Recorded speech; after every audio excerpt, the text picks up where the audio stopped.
Well, hello everyone. Welcome to our next lecture for electronic music techniques. Today, we're just going to continue from where we left off last time by exploring some more concepts of synthesis, and we're going to continue doing that via the MIDI synthesizer, which comes with Studio One as well as the Studio One Artist version. So let's just go ahead and dive right back in and kind of pick off where we left off and start adding some new features to this instrument and talk a little bit more about how we can get some more interesting, cool, and creative sounds out of it. So all I have going on right now in Studio One is I have created an instrument track and I have populated it with this single instance of the MIDI synthesizer. And right now I have loaded the initialize preset, so it's going to sound not great, and it's going to sound like this. So I want to not necessarily rehash everything we talked about last time, but I will touch on a few things. But I'd like to expand on a few parameters of this synthesizer. And then I would also like to talk about a few little modules we have not talked about before. And you might recall from a few lectures ago, I had discussed this idea of modularity. And as a reminder, you can notice how this synthesizer really does work in little modules, and most of them can be turned on or off. And the culmination of all these modules at once is what's going to lead to our interesting sounds. So I'm going to turn the filter off, and I'm just going to keep everything off. So all that's active right now is my amplitude envelope that's controlling my overall amplitude of the whole synth. As a reminder, that one cannot be changed. That is the overall amplitude envelope for the sound coming out of this thing, and oscillator 1. So again, if I play it, it sounds like this.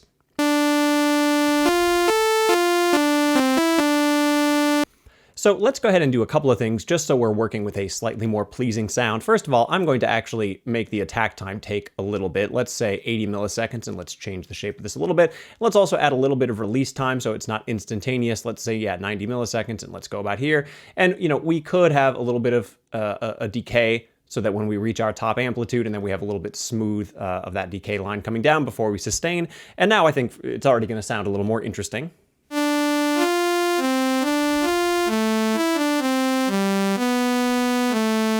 Okay, so that's just fine. So let's go ahead and stick with that. But let's go back over to oscillator number 1. And I tell you what, how about to start with, let's do a triangle wave instead of a sawtooth wave. A triangle wave is actually quite similar to a sawtooth wave in that it has a fundamental and then it has every single harmonic upward, which means if I play like a 200 hertz tone, we will also hear 400, 600, 800, 1000, 1200, sort of all the way upward to the range of human hearing. But in the case of a sawtooth wave, those like partials and those harmonics don't get a ton quieter with each iteration, so we really hear that sort of full, fuzzy, buzzy sound. If we do the triangle wave, we still get all of those harmonics, but the attenuation of each one as we go upward is more pronounced, so it's a bit less grating of a sound. So a couple of things within this oscillator that we did not talk about before. Just as a reminder, I can change the octave. All right, and I can change the overall level. And again, it starts at -6, so by default, it's not really at our max amplitude. We talked about panning left and right. We also talked about the ability to tune this by half steps, or to finely tune it by sense, so if we want it to just be not perfectly in tune. And again, we can go pretty far with that, and then we can approach an actual half step on either direction, just like we can approach an octave over here. But one of the things we did not talk about last time were these three little options down here. So the first one I'll mention is this random phase option. So to help us demonstrate this, let's go ahead and create a little insert on this channel here, and let's go ahead and add the scope tool. And this is going to give us a visual representation of real time of the signal coming out of this channel. And in fact, I can just put this to a sine tone and show that.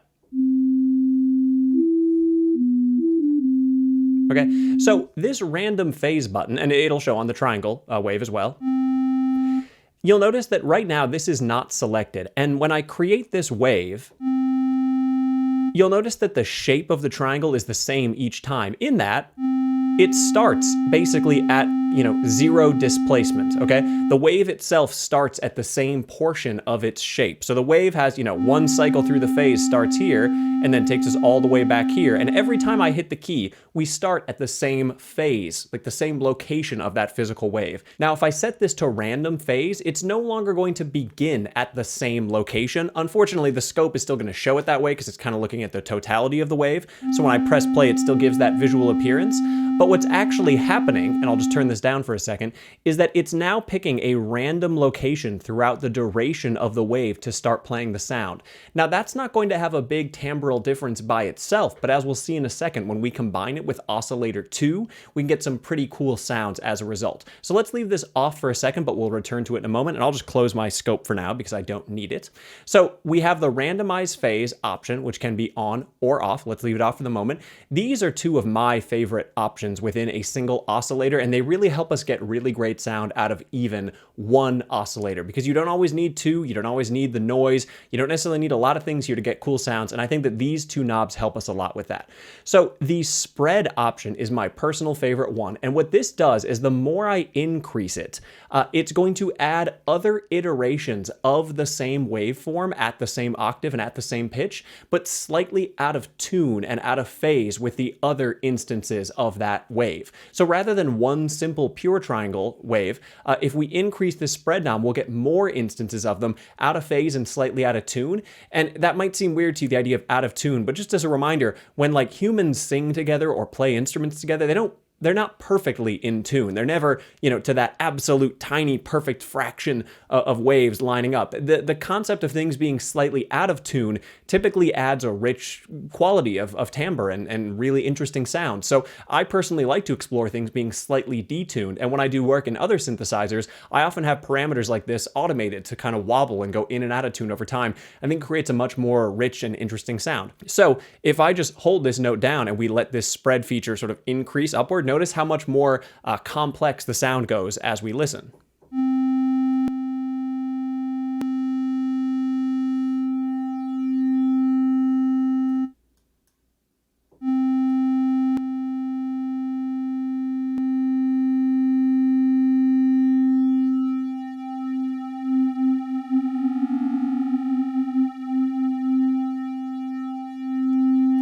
So if we go too far, we actually end up getting some kind of cool like frequency amplitude modulation type sounds, where we get all these really cool side bands, which is really cool. I tend to leave this thing somewhere between like 50 and 75. Maybe even 80 is fine. If we get north of 80, it starts to take on a different character. But I think that's a really cool sound, and we can actually see with the scope that it's no longer just a simple triangle wave as I increase that option.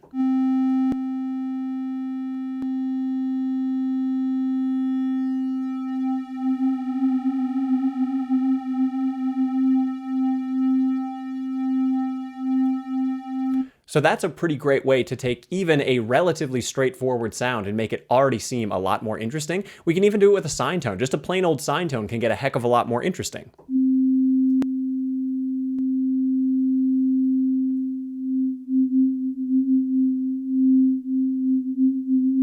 Right? Not quite as profound as with the triangle wave because we have a bit less harmonic content to deal with, but it's still interesting. I'm going to go back to the triangle wave because it is kind of one of my preferred waveforms. All right, and then one of the other knobs here is this sub option. So what this is going to do is it's going to add a sine tone 1 octave lower than the tone you are currently playing. And it's really just gonna add kind of like a warm, rich quality to the sound. And it's nice that this is here because then you don't have to use oscillator 2 to achieve that sound, because that might be an approach you use in synthesis. You might have like a primary tone and then you might like a sub bass version with your other oscillator. Oscillator 1 has that built in for us. So as I play this tone and increase this knob, you're gonna hear this low sine tone increase in amplitude.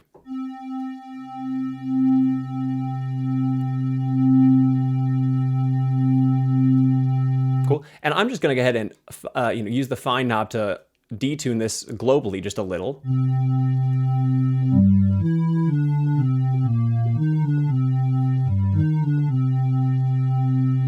Cool. So I already think that's a relatively interesting sound, and all we've done still is work with oscillator 1. I mean, we could change the octave again,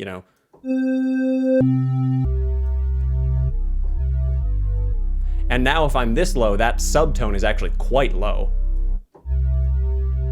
So again, the triangle wave without those two options turned up, it's fine, it's kind of plain, but with these,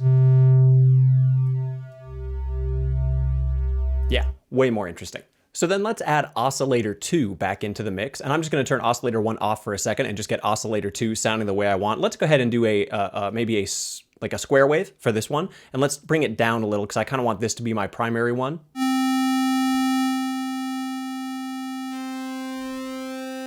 There we go. So changing the width of that square shape. And again, we could check this out in the scope as well.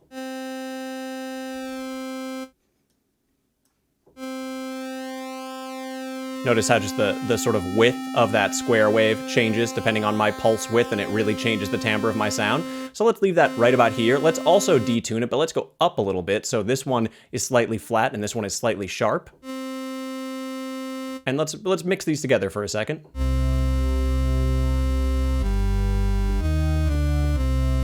You'll notice we can also add a subtone in this oscillator as well.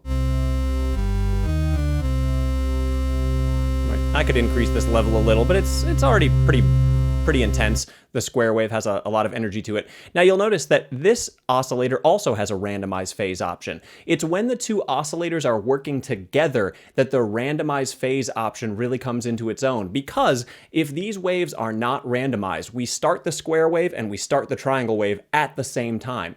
But if their phase is randomized, they start at different locations throughout their waveform, which means they're meeting each other at different phases, and they will cancel each other out or reinforce each other depending on where they happen to meet up, and it's going to be different in each instance.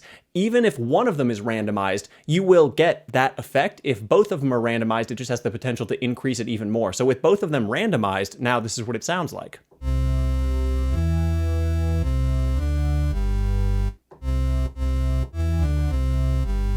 So it's not necessarily a profound difference, and it's going to depend on the type of waves that we are using.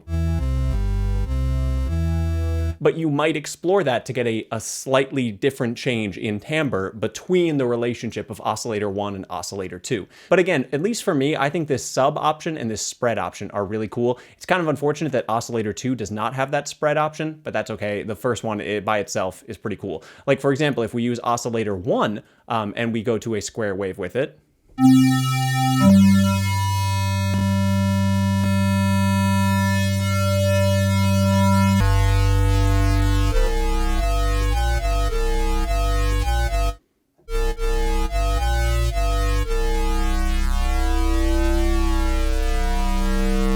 so we get some pretty cool sounds. Let's turn oscillator 2 on. Let's make it like a sawtooth wave. Let's go ahead and make it really low, but let's go ahead and have its level super quiet.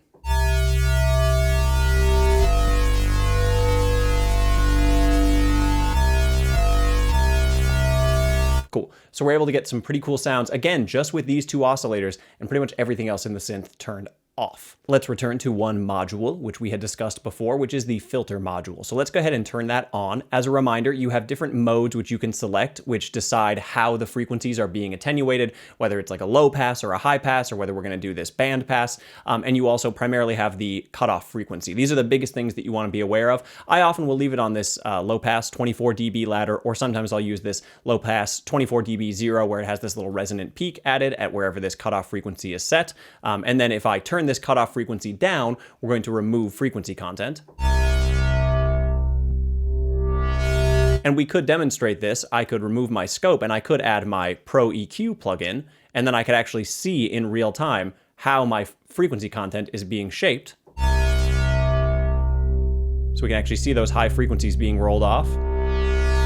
Okay. So a couple of things we didn't talk about before. One is this soft button, and all it does is change the timbre of the filter. There's sort of two algorithms underneath the hood in MiTi that are filtering the actual audio. And if the soft feature is selected, it's going to have a kind of exactly like a warmer, softer sound, as opposed to when it's off, it's a little harsher and potentially more biting.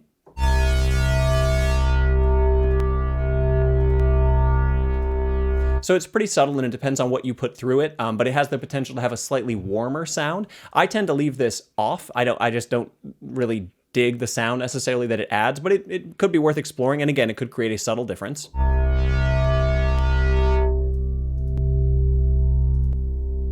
Okay, and it could depend on the type of filter we select. We talked a little bit about resonance, but this is going to add energy at wherever my cutoff frequency is. So if this is at 3.81 kilohertz, if I increase the resonance knob, I will add energy at that frequency.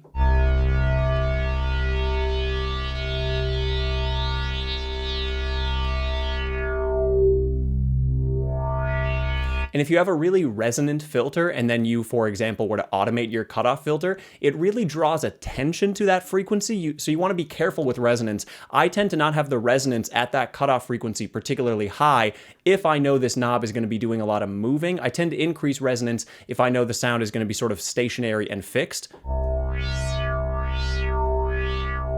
That sound really draws attention to that cutoff frequency. If I bring resonance down and move the cutoff filter, it's a little bit smoother sounding because we don't have that giant spike of energy at my resonant cutoff. So I'll leave this up for now because I do think it sounds pretty cool, but I would probably not want to have my cutoff filter moving a bunch if my resonance value is high. Okay, so a couple other options. Drive is going to sort of do this overdrive saturation sound to the filter itself, which is really all you need to be worried about, is that it's going to create a timbral change and potentially increase the harmonic content of our sound. So you'll notice more frequency content tends to stand out when I turn this up. I kind of like this knob, and I think it can really add some grit and warmth to your sound. The punch knob is an interesting one. I don't like this knob a whole lot, but you might love it, and if you do love it, cool, go for it. It's going to add a kind of percussive transient attack to the start of all of your notes. So with it off, and if I turn this up, you'll notice there's going to kind of almost be like a kick type sound with each iteration of each note.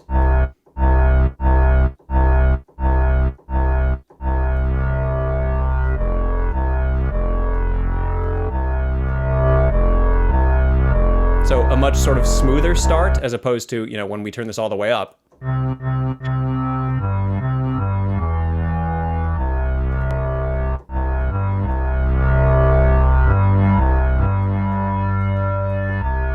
Okay.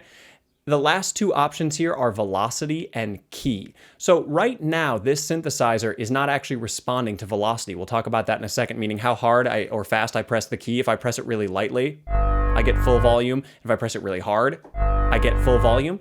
But this velocity knob is going to change things so that as I press the key harder or softer, the filter will or won't activate. So for example, if I move it all the way to the left, if I press the key really fast, nothing actually happens. It's recognizing that I have a really fast velocity, and so very, very little is making it through. If I press the key very lightly, then I let a lot through. So suddenly it's responding to how I interact with the keyboard. If I turn it all the way to the right, it does the opposite. Now if I press it really hard and fast, it lets a lot through. It moves the cutoff filter up really high. If I press it really lightly, it lets less of the content through. This can actually be really powerful for a sort of performative standpoint, so that as your fingers press the keys at different velocities, you're going to get a different timbre.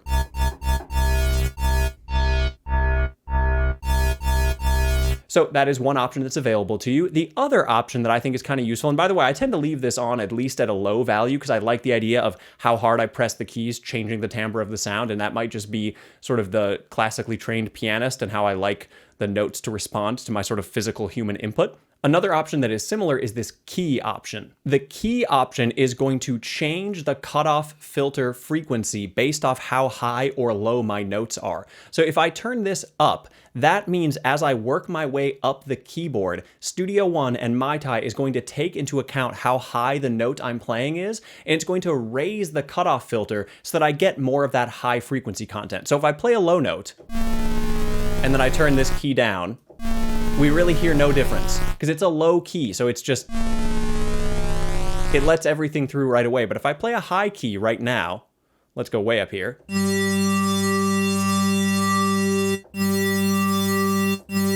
You'll notice it lets a bit more high frequency content through. So that's with key all the way up and key all the way down. This is especially true if I have a low cutoff frequency where it really lets very little through.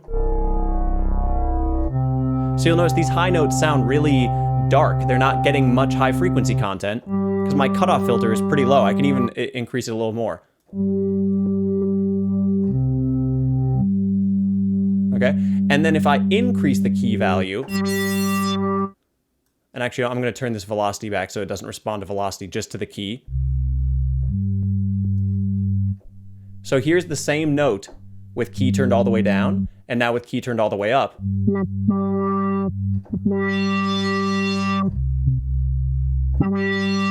So it's going to respond appropriately based off where I press a key on the keyboard, and it's going to let more high frequency content through if I play a higher note. I think this is a value that's worth having at least up a bit compared to 0, because it's nice when you play higher notes to not necessarily lose all of the frequency content that is passing through this filter. One module backward, let's start adding a few things to this mix, is the character module. When I turn the character module on, the character module acts as a wave shaper, which is something we won't go super in-depth with right now, but a wave shaper is not radically different than our compressor and how we talked about our transfer function. It will essentially receive an audio input signal, apply some sort of mathematical operation to it, and then output the results. And this character module has quite a few different options for what that mathematical equation will be, so we can select different ones, and we're essentially applying a different transfer function that will literally shape the wave passing through. The sound knob is different depending on which example you select. So I'm not going to explain exactly what it does on each sound. It's best to just experiment and hear how this sound shapes the actual wave shaper. Essentially, it's going to change the mathematical equation that is being applied to your wave at any given moment, and it's best to just experiment and hear what it does to the sound, because it might not necessarily even be easy to represent mathematically or talk about, but how it affects the sound should be relatively apparent. And then the amount is simply a mix of, if I go to 0, I get the original signal. If I go to 100%, I only get the wave-shaped signal. If I go to 50, I'm going to get like even parts of the original and the wave-shaped signal. So I'm going to turn this off, and here is just a note based off the sort of preset we've built thus far.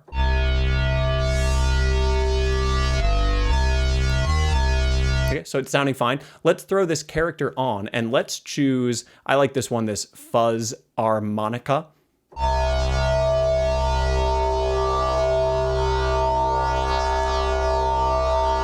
So you'll notice it changes the timbre of my sound a fair amount. Let's pick another one. Let's try this character saw.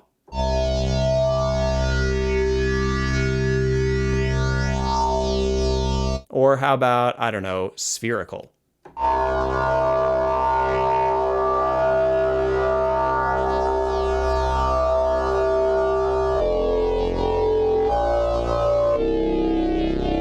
Okay, so I think that's actually sounding pretty cool at the moment. So this character module is worth exploring. It's not something you need to make your sounds interesting, but you might experiment and you might find that a couple of these really help capture a particular tone you might be going for. And it's worth just kind of going through each, auditioning them, and trying to develop an internal palette for how they affect the sound of whatever you're sending into them.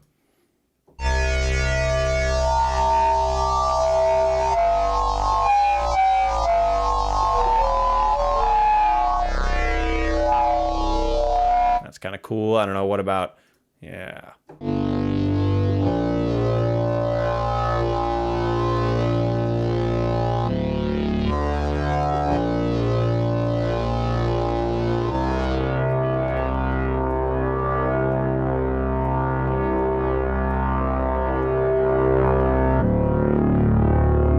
That's sounding pretty cool. And by the way, this is really kind of how I work. I just, create a sound. I have some idea of what these things all do, and then I experiment until I find a sound that I like for whatever project I'm working on. It's one of the most fun things to do. I can get lost for hours in a synth, even like MIDI, which is not necessarily the most advanced software synth out there, although it is actually quite good. I think people might not recognize how much you can get out of this, but this is what I do. I just play around. I move knobs, I press buttons until I make a sound that I like.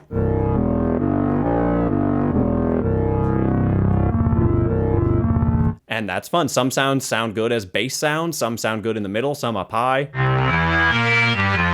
And I'll often have that idea of functionality in mind. Am I creating a percussive sound? Am I creating a bass sound? Am I creating a lead sound, or a sound that sounds really good sustained over time?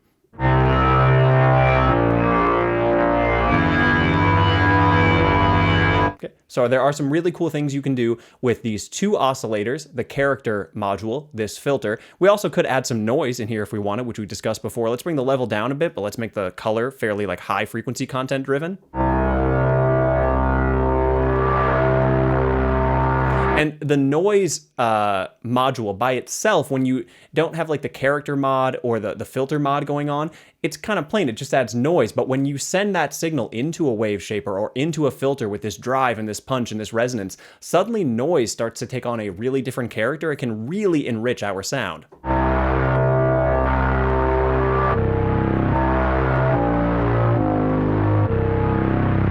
So I think that's actually a pretty cool sound, and we're still only using about half of what is capable with this MIDI synthesizer. Okay, so the last thing I want to talk about today within MIDI are these global parameters over here on the right. So I'm going to close my Pro EQ for just a minute. The volume is relatively straightforward. I can change the overall volume of this synthesizer before it gets sent to the fader within Studio One.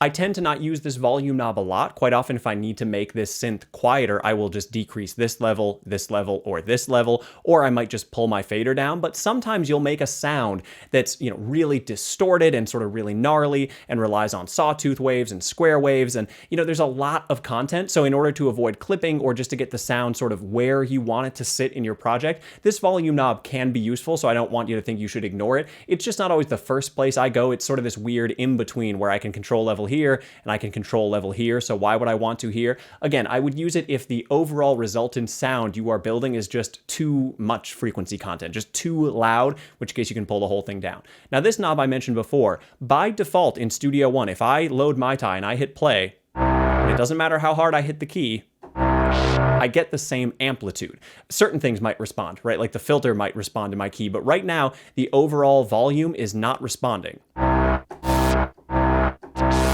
So right now it's not responding to velocity. In other words, if I press the key really fast or really slowly, it's not going to change things. If I turn this velocity knob up all the way, it's going to respond to how hard I press the keys for the overall amplitude of the sound.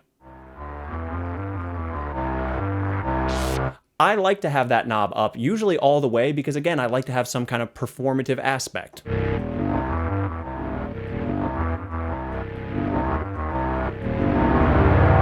And I like not necessarily having to automate the volume in other ways when I can rely on the just straight up velocity data to help me get that correct on my first recording, because I don't necessarily want to have to go back and automate the volume of every single note when I can just have the velocity help control that sort of thing as time goes on. Another option here, by default, most of the, and this is true with most of the presets, but it's true with the initialization option. This is what we call a polyphonic synthesizer. Polyphonic meaning multiple voices. It can do multiple voices at once, which means I can play one note, and then I can play another, and they both sound at the same time. So in this case, I'm getting a perfect fifth. Now, a polyphonic synthesizer is something that at one point was really difficult to achieve. I think we kind of take it for granted that this synth can just play a bunch of notes all at once. By default, it's set to 8 voices. If I feel like I want to ever play more than like 8 keys on the keyboard at once, I can increase, and it can go all the way up to 32 voices, or it can go all the way down to 1. Rarely am I using a synth with all the way up to 32 voices, but it is capable of doing that value, so just know that that is an option. Rarely do I have to change that from 8, but if you're playing like really large, lush chords across the whole keyboard and you're not hearing all the notes that you're programming, it's because you've exceeded the number of voices that you have told MIDI to allow at one instance. So you may need to change that value. The other options here, it's poly by default, meaning that it defaults to a multiple voice synthesizer. We can select mono, in which case you'll notice voices goes down to 1. Now if I press one key, and now if I press another, we just jump to that key and the first key goes away. Like I can't play intervals. I can't play a perfect fifth. I just get one or the other. Notice I'm pressing a bunch of keys down, but we're only hearing one note because it is set to be a monophonic synthesizer. Again, might be useful depending on the type of voice you're playing, or if you just don't want the synth to be capable of generating multiple voices, you may want to switch to that mono mode. So another option is this glide mode, and the glide mode is a version of monophonic. You can't have polyphonic selected and do glide. You have to be on mono and then you can turn glide on or off. And what this does is it creates like a portamento, or like a stretch between one note to the other. So we're always going to interpolate from one pitch to the other. So for example, if I leave that glide all the way down and I play an octave, Notice it just jumps from one to the other, but if I turn this up, it's going to slide over this amount of time, in this case 103 milliseconds, from one note to the next. And again, it can only play one note at a time, so whichever key you press, the next one it's going to glide to over that amount of time.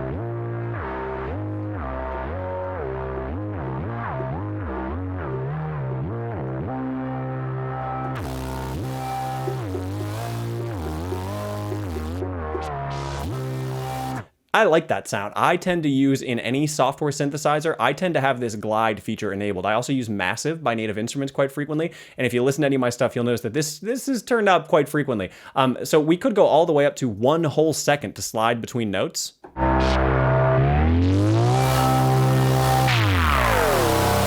And of course, the further the notes are apart, the greater frequency content we have to move over the same duration. So if I go like 5 octaves apart, it's going to have to go a real large distance. So it's going to create a sort of quick sound as we move from like a low C to a really high C. As opposed to if I just move like a perfect fifth, kind of takes its time getting there because there's less frequency content to cover. I really like this sound. I like using like monophonic synths with cool timbres and just gliding around from one note to the other.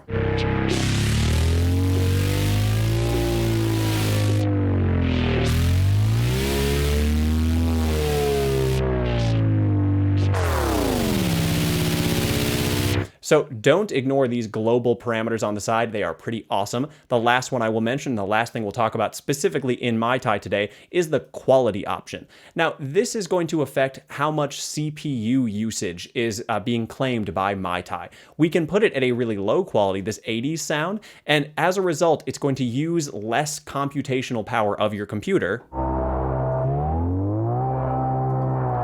And we lose high frequency content. The filter becomes less effective. The character module doesn't shape the sound the same way because we're using less data, on the part of our computer. But it also means that my CPU usage, my performance, which I can click down here anytime and see how much of my CPU I'm using or disk space, I can see that right now I use like 3% when I play a note. And you'll notice it sounds a bit different than if I leave it at normal.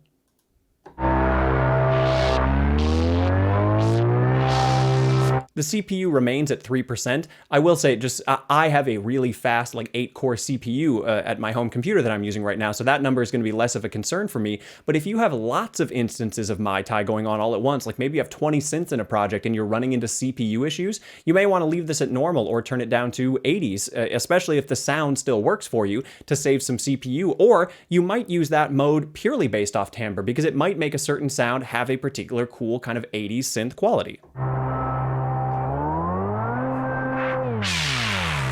Okay, back to normal. That glide time is too high. Let's bring it down to like 133.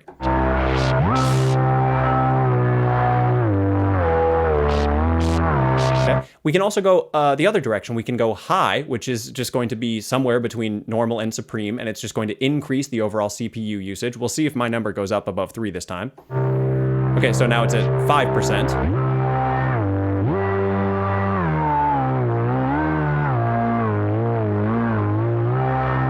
Up to 6%. And then if I go to supreme, it's pretty much going to use as much of my CPU as possible. It's going to render all those little samples and the filter and the processing at the highest possible data rate. And it's going to create at least in theory, the most pristine version of my sound. Again, that might not be what you want, depending on the sound you're going for. It might not be artistically what you want. It might not be what your computer can handle. If I'm just messing around with like one instance of this synth, I usually start with it on supreme quality, assuming I don't run into a CPU issue. And then I'll lower that quality to the point where it's acceptable, or to the point where it has the sound I might be going for if I want it to have less than that supreme quality, which in this case, it's going to sound like this.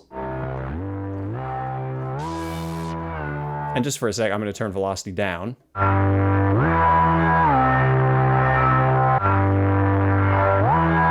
So that's on supreme versus 80s. So again, it really just depends on your choice of what it is that you're going for. The last thing I'll show you today is how to do a little bit of work with some of the MIDI data you might generate using MiTi. So once again, I have my metronome set to give me a pre-count of 4 beats. So I'm just going to hit record and play a few notes.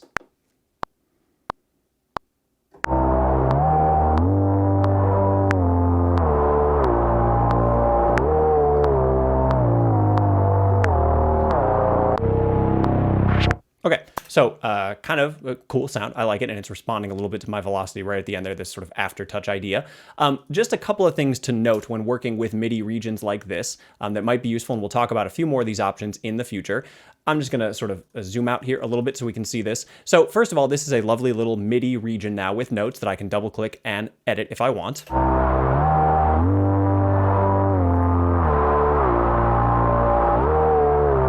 So right now, Studio One doesn't have some of the same features that like Logic or FL Studio or Ableton, where you can just kind of click a region of this and drag to loop. I have a feeling that that will be added in a very near update. So it's possible that at some point, depending on when you view this lecture, this might be out of date, in which case I'll try to make sure I let you know. But the easiest way, if you want to create a loop with this MIDI region, is there's a couple of ways, but the quickest way that I'll show you right now is just to press the D key on the keyboard, which means duplicate, and it'll just create instance after instance of it, one after the other. And now when one instance ends, it just smoothly loops right back to where we started.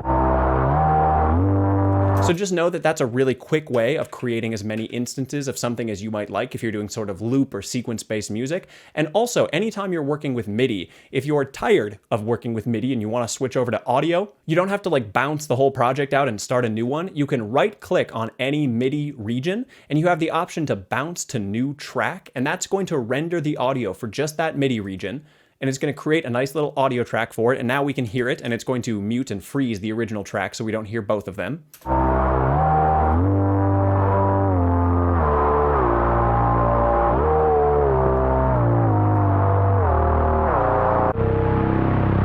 Okay, and the same thing here, I can press D to duplicate this multiple instances in a row, which can help me create a quick, seamless looping option, which works well with some files and not well with others. If you notice that you're creating, getting issues with looping, you can always, bring these little fade in and out options to help smooth things over. So you might experiment with that if you're not getting the exact sound you want out of the loop that you make. But now, if I, finish this first iteration, it's gonna just smoothly jump right into the next.